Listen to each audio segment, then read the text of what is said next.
अऊज़ु बिल्लाहि मिनश्शैतानिर्रजीम बिस्मिल्लाहिर्रहमानिर्रहीम अल्हम्दुलिल्लाहि रब्बिल आलमीन वस्सलातु वस्सलामु अला सय्यिदिल अंबियाइ वल मुरसलीन व अला अहलि बैतिहि अत्तय्यिबीन अत्ताहिरीन व सहबिहिल मुंतजबीन। सल्लल्लाहु पढ़िए मोहम्मद व आले मोहम्मद।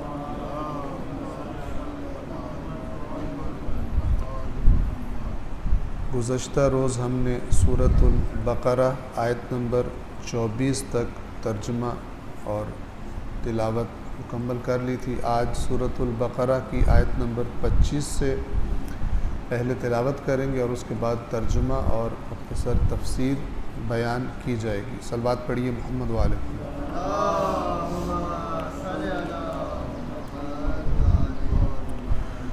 अऊज़ु बिल्लाहि मिनश्शैतानिर्रजीम बिस्मिल्लाहिर्रहमानिर्रहीम वबश्शिरिल्लज़ीना आमनू वअमिलुस्सालिहाति अन्न लहुम जन्नातिन तजरी मिन तहतिहल अन्हार कुल्लमा रुज़िक़ू मिन्हा मिन समरतिर रिज़्क़न क़ालू हाज़ाल्लज़ी रुज़िक़ना मिन क़ब्ल वअतू बिही मुतशाबिहा वलहुम फ़ीहा अज़वाजुम मुतहहरतुम वहुम फ़ीहा ख़ालिदून।